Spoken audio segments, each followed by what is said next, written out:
nagkakainitan pagka merong ipinipilit na mali. May ipinipilit siyang mali. Kaya nagkakainitan, ano? Pero later on, na-realize ko, hindi yun ang point, Christian. Ang reading ko, camouflage yun.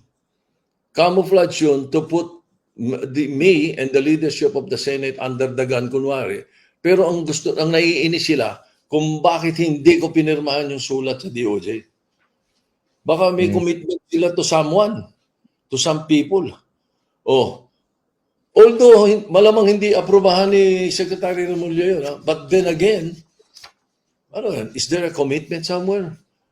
Hindi ba? Parang galit na galit bigla sa akin dahil ayokong bigyan ng proposal for immunity for to be the witness protection program ng mag-asawa. Camouflage